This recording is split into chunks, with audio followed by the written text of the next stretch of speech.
السلام عليكم ورحمة الله وبركاته. ازيكم عاملين ايه؟ يا رب دايما تكونوا بخير. النهارده فطرنا 11 رمضان. انا عملت سمك برضو، بس ايه، عملت سمك بولتي وعملت سمك مكرونة اهو. جبت سمك مكرونة وده سمك مرجان. شعرك احمر. سمك بولتي اهو هنقطعه كله مقلي بقى طبعا. وعملت السلطة وجبنة مخلل. قول بسم الله. نغرف طبعا الرز البصل ده ايه، لا غنى عنه. خد يا منى املي ده نص الميه ده من الكولر. وده رز بلبن انا عاملاه في كاسات كوبايات يعني. طبعا بصوا القشطه عامله ازاي، جميله عليه الصراحه، ولا اروع من الرز. انا اتحدى اي حد يعمل رز بلبن زي من الاخر. انا فاخر من الاخر. بسم الله. عايزه رز كتير يا منى ولا وسط ولا شعريتين؟ ده اثر الصيام عشان انا مهيبره من كتر الصيام. عشان انا تقريبا سحرت حاجه خفيفه، سحرت بس حاجه خفيفه، ما كنتش جعان. يلا بألف هنا وشفا. تعالوا يا جماعه اتفضلوا معانا والله.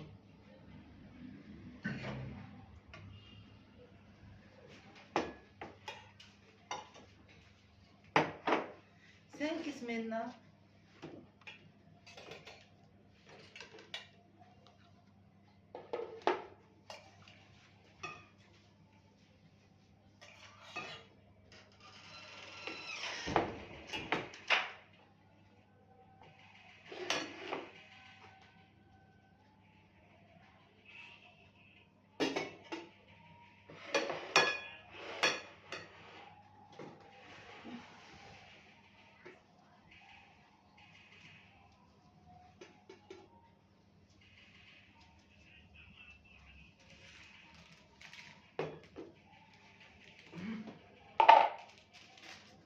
النهارده هنعمل العصير اللي هو البودرة ده.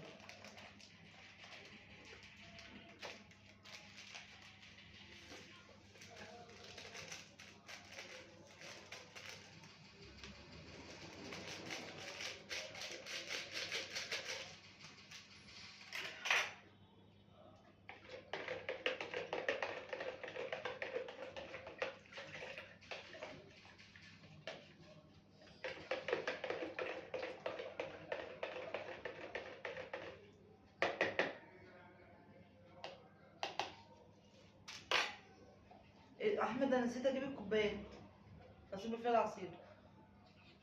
بتلعب مش فاضي. هاتلي معلش 3 كوبايات. ها معلش هات عشان أنا مش قادره اقوم. معلش انا هعطلك عن اللعب يعني. معلش هتلاقيهم على الرخام، ها اللي هم الرفيعين دول.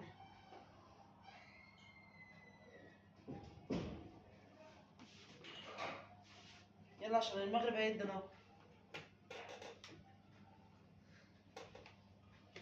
وانا عماله اقول في حاجه ناقصه. كوبايه. ثانكيس احمد، شكرا. ثانك يو. اي لاف يو. بسم الله.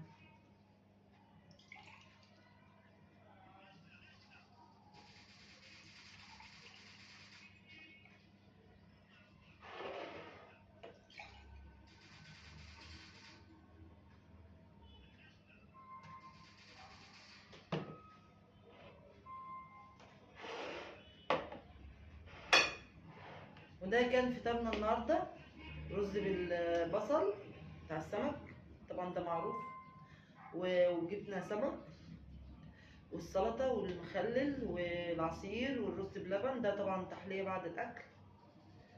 واشوفكم على خير يا رب، وكل سنه وانتم طيبين. متنسوش تعملوا لنا سبسكرايب في القناه، واللايك الجميل ده بيفرحني والله. يا رب دايما كده نبقى بخير، وربنا كرمنا يا رب في الشهر المفترج ده يا رب. واللي نفسه في حاجه ويتحقق يا رب تحققها له، وتنجح ولادنا يا رب، امين اللهم امين يا رب. واللي ما اتجوزش يتجوز، واللي نفسه في اي حاجه طبعا ربنا يحققها له. اشوفكم على خير يا رب، والسلام عليكم ورحمه الله وبركاته.